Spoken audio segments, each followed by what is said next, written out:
Welcome my YouTube channel Sahil Kumar official में आपका स्वागत है। आज हम लेकर आए हैं दुर्गा सप्तशती का पहला अध्याय। सो आप सब लोग प्रेम पूर्वक सुनिए। चलिए स्टार्ट करते हैं।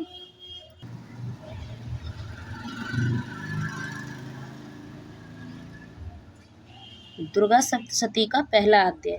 मेघा ऋषि का राजा सुरत और समाज को भगवती की महिमा बताते हुए मद कैटव्य वध का प्रसंग सुनाना। विनियोग। ओम प्रथम चरित्र के ब्रह्मा ऋषि महाकाली देवता गायत्री छंद नंदा शक्ति रक्तदंतिका बीज अग्र तत्व तथा ऋग्वेद स्वरूप है। श्री महाकाली देवता की प्रसन्नता के लिए प्रथम चरित्र के जप में विनियोग किया जाता है। ध्यान। भगवान विष्णु के सो जाने पर मद और कैटव्य को मारने के लिए कमल जन्मा ब्रह्मा जी ने उनका स्तुवन किया था। उन महाकाली देवी का मैं सेवन करता हूँ। वे अपने 10 हाथों में खड़ग चक्र गदा बाण धनुष परिघ शूल भुसंडी मस्तक और शंख धारण करती हैं। उनके 3 नेत्र हैं। वे समस्त अंगों में दिव्य आभूषणों से विभूषित हैं। उनके शरीर की कांति नीलमणि के समान तथा वे 10 मुख और 10 पैरों युक्त हैं। ओम चंडी देवी को नमस्कार है। मार्कंडेय जी बोले, सूर्य के पुत्र सर्वाणी जो 8वें मनु कहे जाते हैं, उनकी उत्पत्ति की कथा विस्तार पूर्वक कहता हूँ, सो सुनो। सूर्य कुमार माँ बाघ सर्वाणी भगवती महामाया के अनुग्रह से जिस प्रकार मनंतर के स्वामी हुए वही प्रसंग सुनाता हूँ। पूर्व काल की बात है। स्वासरोचिस मनंतर में सुरत नाम के एक राजा थे जो चैत्य वंश में उत्पन्न हुए थे। उनका समस्त भूमंडल अधिकार था। वे प्रजा का अपने औरस पुत्रों की भांति धर्म पूर्वक पालन करते थे। तो भी उस समय कोलाविसंधियों नाम के क्षत्रिय उनके शत्रु हो गए। राजा सूरज की दंड नीति बड़ी प्रबल थी। उनका शत्रुओं के साथ संग्राम हुआ। यद्यपि कोलाविंदवंशी संख्या में कम थे तो भी राजा सूरत युद्ध में उनसे परास्त हो गए। तब वे युद्ध भूमि से अपने नगरकोट को लौट आए और केवल अपने देश के राजा होकर रहने लगे। समूची पृथ्वी से अब उनका अधिकार जाता रहा, किंतु वहां भी उन प्रबल शत्रुओं ने उस समय महाभाग राजा सूरत पर आक्रमण कर दिया। राजा का बल क्षीण हो चला था, इसलिए उनके दुष्ट बलवान एवं दुरात्मा मंत्रियों ने वहां उनकी राजधानी में भी राजकीय सेना और खजाने को हथिया लिया।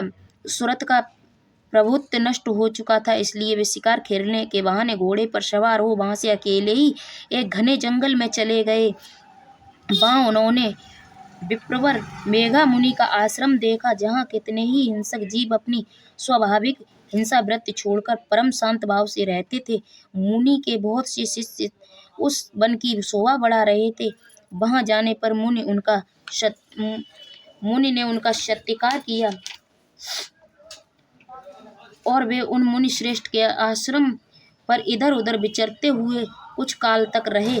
फिर ममता से आकर्षित चिंत होकर वहां इस प्रकार चिंता करने लगे, पूर्व काल में मेरे पूर्वजों ने जिसका पालन किया था वही नगर आज मुझसे रहित है। पता नहीं मेरे दुराचारी भृत्यगण उसकी धर्म पूर्वक रक्षा करते हैं या नहीं। जो सदा मद की वर्षा करने वाला सूरवीर था, वह मेरा प्रधान हाथी अब शत्रुओं के अधीन होकर न जाने किन भोगों को भोगता होगा। जो लोग मेरी कृपा धन और भोजन पाने से सदा मेरे पीछे चलते थे, वे निश्चय ही अब दूसरे राजाओं का अनुसरण करते होंगे। उन अपव्ययी लोगों के द्वारा सदा खर्च होते रहने के कारण अत्यंत कष्ट से जमा किया हुआ मेरा वह खजाना खाली हो जाएगा। यह तथा और भी कई बातें सूरत निरंतर सोचते रहते थे। एक दिन उन्होंने वहां प्रियवर मेघा के आश्रम के निकट एक वैश्य को देखा। उससे पूछा, भाई तुम कौन हो? यहाँ तुम्हारे आने का क्या कारण है? तुम क्यों शोकग्रस्त और अनमने से दिखाई देते हो? राजा सूरत का यह प्रेम पूर्वक कहा हुआ वचन सुनकर वैश्य ने विनीत भाव से उन्हें प्रणाम करके कहा। वैश्य बोला, राजन, मैं धनियों के कुल में उत्पन्न एक वैश्य हूँ। मेरा नाम समाधि है। मेरे दुष्ट स्त्री पुत्रों ने धन के लोभ से मुझे घर से बाहर निकाल दिया है। मैं इस समय धन, स्त्री और पुत्रों से वंचित हूँ। मेरे विश्वसनीय बंधुओं ने मेरा ही धन लेकर मुझे दूर कर दिया, इसलिए दुखी होकर मैं वन में चला आया हूँ। यहाँ रहकर मैं इस बात को नहीं जानता कि मेरे पुत्रों की, स्त्री की और स्वजनों की कुशल है या नहीं। इस घर में वे कुशल से रहते हैं अथवा उन्हें कोई कष्ट है। वे मेरे पुत्र कैसे हैं? क्या वे सदाचारी अथवा दुराचारी हो गए हैं? राजा ने पूछा। जिन लोभी स्त्री पुत्र आदि ने धन के कारण तुम्हें घर से निकाल दिया है, उनके प्रति तुम्हारे चित्त में इतना स्नेह का बंधन क्यों है? वैश्य बोला, आप मेरे विषय में जैसी बात कहते हैं वह सब ठीक है, किंतु क्या करूं, मेरा मन निष्ठुरता नहीं धारण करता है। जिन्होंने धन के लोभ में पड़कर पिता के प्रति स्नेह, पति के प्रति प्रेम, आत्मीय जन के प्रति अनुराग को तिलांजलि दे मुझे घर से निकाल दिया है, उन्हीं के प्रति मेरे हृदय में इतना स्नेह है। महामते गुणहीन बंधुओं के प्रति भी जो मेरा चित्त इस प्रकार प्रेम मार्ग हो रहा है, यह क्या है? इस बात को मैं जानकर भी नहीं जान पाता।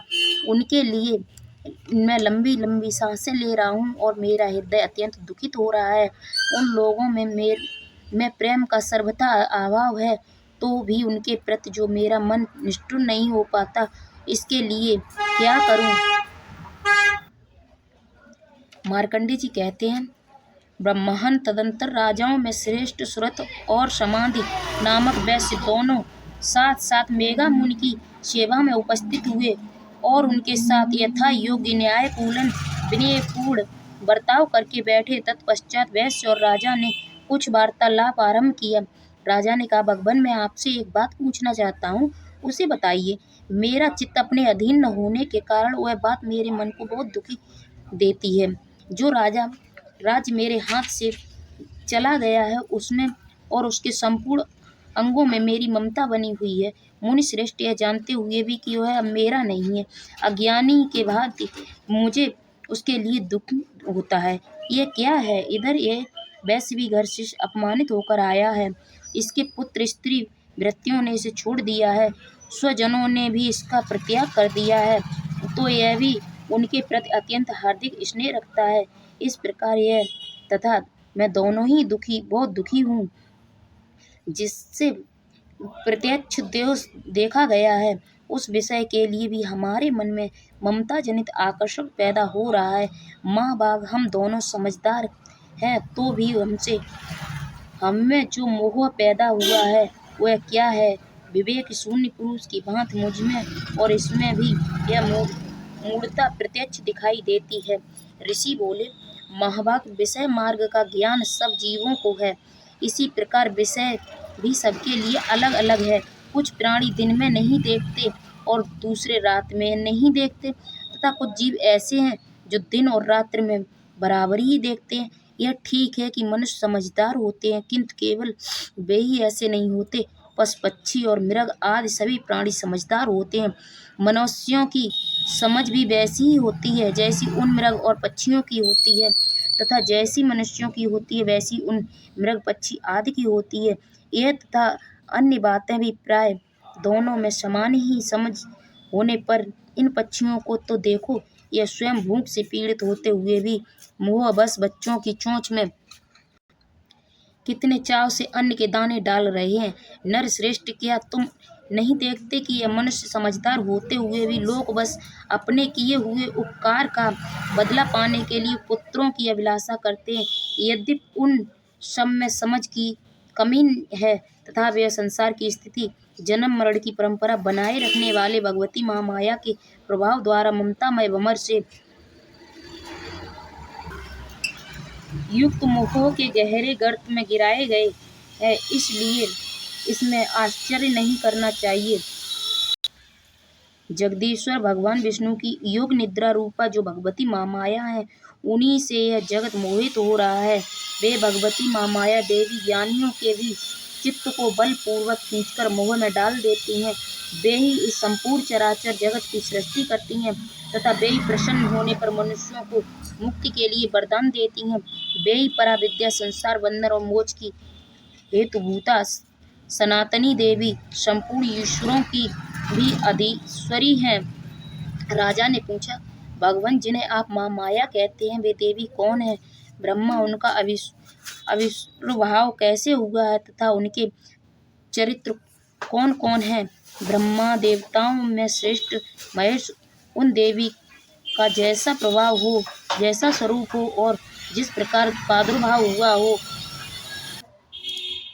वह सब मैं आपके मुख से सुनना चाहता हूँ। ऋषि बोले, राजन, वास्तव में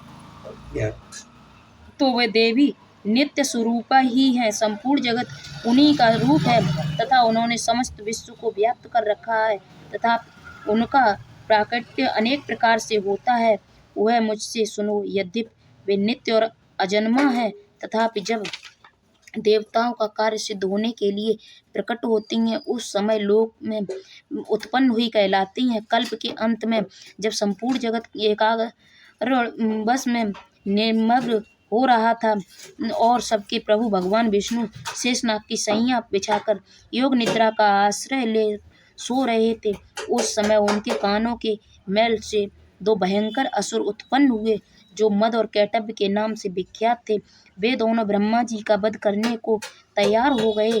भगवान विष्णु के नाभि कमल में विराजमान प्रजापति ब्रह्मा जी ने जब उन दोनों भयानक असुरों को अपने पास आया और भगवान को सोया हुआ देखा, तब एकाग्रचित होकर उन्होंने भगवान विष्णु को जगाने के लिए उनके नेत्रों में निवास करने वाली योग निद्रा का स्तवन आरंभ किया, जो इस विश्व की अधीश्वरी, जगत को धारण करने वाली, संसार का पालन और संहार करने वाली तथा तेज स्वरूप भगवान विष्णु की अनुपम शक्ति है। उन्हीं भगवती निद्रा देवी की भगवान ब्रह्मा स्तुति करने लगे।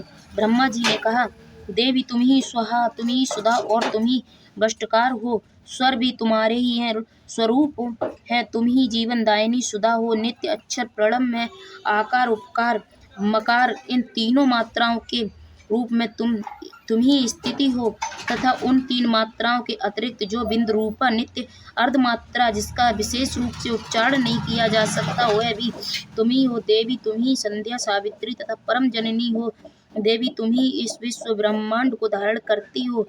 तुमसे ही इस जगत की सृष्टि होती है, तुम्ही से इसका पालन होता है और सदा तुम्ही कल्प के अंत में सबको अपना ग्रास बना लेती हो। जगमयी देवी, इस जगत की उत्पत्ति के समय तुम सृष्टि रूपा हो, पालन काल में स्थित रूपा हो तथा कल्पांत के समय संहार रूप धारण करने वाली हो। तुम्ही महाविद्या, महामाया, महामेघा, महास्मृति, महामोरूपा, महादेवी, महासुरी हो। तुम ही तीनों गुणों को उत्पन्न करने वाली सबकी प्रकृति हो। भयंकर कालरात्रि, महारात्रि, मोहरात्रि भी तुम ही हो। श्री तुम ही ईश्वरी, तुम ही और तुम ही बोध स्वरूपा बुद्धि हो। लज्जा, पृष्टि, सृष्टि, शांति और क्षमा भी तुम ही हो। तुम खड़ग धारणी, शूल धारणी, घोर रूपा तथा गंधा, चक्र, शंख और धनुष धारण करने वाली हो। बाण, वसुंडी और परिधि, ये भी तुम्हारे अस्त्र हैं। तुम सौम्य, सौम्यंतर हो। इतना ही नहीं, जितने भी सौम्य एवं सुंदर पदार्थ, उन सबकी अपेक्षा तुम अधीन सुंदरी हो। पर और अपर सबसे परे रहने वाली परमेश्वरी तुम ही हो। सर्वस्वरूप देवी, कहीं भी सत असत रूप जो कुछ वस्तुएं और उन सबकी जो शक्ति है वह तुम ही हो। ऐसी अवस्था में तुम्हारी स्तुति क्या हो सकती है? जो इस जगत की सृष्टि, पालन और संहार करते हैं, उन भगवान को भी जब तुमने निद्रा के अधीन कर दिया है, तब तुम्हारी स्तुति करने में यहाँ कौन समर्थ हो सकता है? मुझको, भगवान शंकर को तथा भगवान विष्णु को भी तुमने ही शरीर धारण कराया है, अतः तुम्हारी स्तुति करने की शक्ति किसमें है? देवी तुम तो अपने इन उदार प्रभावों से प्रशंसित हो। ये जो दोनों दुर्भर असुर मद और कैटभ हैं, इनको मोह में डाल दो और जगदीश्वर भगवान विष्णु को शीघ्र ही जगा दो। साथ ही इनके भीतर इन दोनों महान असुरों को मार डालने की बुद्धि उत्पन्न कर दो। ऋषि कहते हैं, राजन, जब ब्रह्मा जी ने वहाँ मद और कैटभ को मारने के उद्देश्य से भगवान विष्णु को जगाने के लिए तमोगुण की अधिष्ठात्री देवी योगनिद्रा की इस प्रकार स्तुति की, तब वह भगवान के नेत्र, मुख, नासिका, बाहों, हृदय और वक्षस्थल से निकलकर अव्यक्त जन्मा ब्रह्मा जी के दृष्टि के समक्ष खड़ी हो गईं। योग निद्रा से मुक्त होने पर जगत के स्वामी भगवान जनार्दन उस एकाग्र बढ़ के जल में शेषनाग की सैया से जाग उठे। फिर उन्होंने उन दोनों असुरों को देखा। वे दुरात्मा मधु और कैटभ अत्यंत बलवान तथा पराक्रमी थे और क्रोध से लाल आंखें किए ब्रह्मा जी को खोज खा जाने के लिए उद्योग कर रहे थे। तब भगवान श्रीहरि ने उठकर उन दोनों के साथ 5000 वर्षों तक केवल बाह्य युद्ध किया। वे दोनों भी अत्यंत बल के कारण उत्पन्न हो रहे थे। इधर महामाया ने उन्हें मोह में डाल रखा था, इसलिए भगवान विष्णु से कहने लगे, हम तुम्हारी वीरता से संतुष्ट हैं, तुम हम लोगों से कोई वर मांगो। श्री भगवान बोले, यदि तुम दोनों मुझ पर प्रसन्न हो तो अब मेरे हाथों से मारे जाओ, बस इतना सा ही मैंने वर मांगा है, यहाँ दूसरे किसी वर से क्या लेना। ऋषि कहते हैं, इस प्रकार धोखे में आ जाने पर जब उन्होंने संपूर्ण जगत में जल ही जल देखा, तब कमल नयन भगवान से कहा, जहाँ पृथ्वी जल में डूबी हुई न हो, जहाँ सूखा स्थान हो, वहीं हमारा वध करो। ऋषि कहते हैं, तब यथास्थ कहकर शंख चक्र और गदा धारण करने वाले भगवान ने उन दोनों के मस्तक पर अपनी जांग पर रखकर चक्र से काट डाले। इस प्रकार ये देवी महामाया ब्रह्मा जी की स्तुति करने पर स्वयं प्रकट हुई थी। अब पुनः तुमसे उनके प्रभाव का वर्णन करता हूँ, सो सुनो।